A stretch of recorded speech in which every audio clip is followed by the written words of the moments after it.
the DRDO guest house manager, who has now been held, he's been arrested in Jaisalmer in Rajasthan on the charges of alleged spying for Pakistani intel agency, the ISI, and sending confidential and strategic information of the country across the border to Pakistan via social media. A case that has now been registered under the Official Secret Act of 1923, and he is expected to now be produced in court, where he will be taken on remand and further questioning that will be done by the police.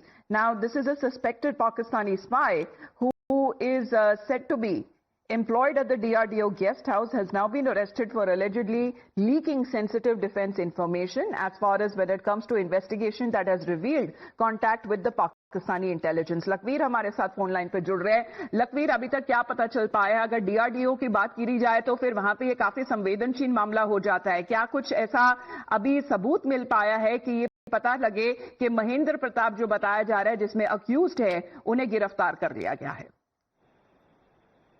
जी बिल्कुल, देखिए काफी संदिग्ध ये पूरा मामला। 5 अगस्त को जैसलमेर में ये संदिग्ध जासूस पकड़ा गया था, जो कि डीआरडीओ गेस्ट हाउस में अपनी सेवाएं देता था। बेसिकली जैसलमेर के चांदन गांव में इस सुरक्षा एजेंसियों ने जासूस को पकड़ा था और महेंद्र प्रसाद इसका नाम है।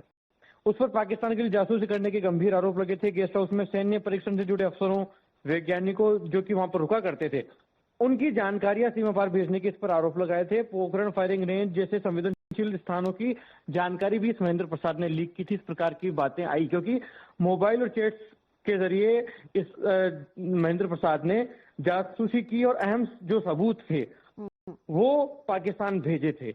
ऐसे में सुरक्षा एजेंसियों ने इसे जैसलमेर में डिटेन किया और अरेस्ट करके अभी जयपुर में पिछले 2-3 दिन से सघन पूछताछ हो रही है।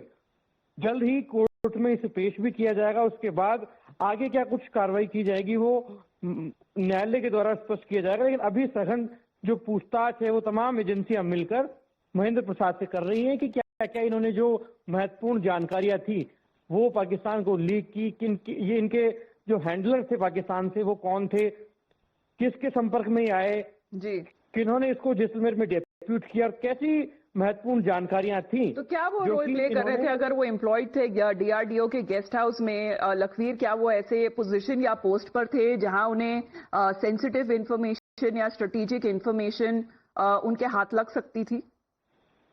जी बिल्कुल, देखिए गेस्ट हाउस को मैनेज ये महेंद्र प्रसाद करते थे। ऐसे में जो भी महत्वपूर्ण अधिकारी आते थे उनसे ये संपर्क में तो रहते थे और साफ तौर पर उनके आने की मूवमेंट से लेकर तमाम जो भी माइन्यूट डिटेल्स थी या जानकारियां थी वो इन्होंने भेजी हैं। प्रथम दृष्टया ये जानकारी आ रही है कि काफी अहम सबूत और जानकारियां इन्होंने हिंदुस्तान की लीक की तमाम पाकिस्तान की एजेंसियों को। Confidential information, pictures and strategic information of the country that was sent across the border to Pakistan via social media. That has been the case as far as the accused who has been arrested for spying allegedly for Pakistan will be produced before the court today. Lakhvir, आपका धन्यवाद हमारे साथ जुड़ने के लिए। Let's move on now and talk about the illegal betting app case.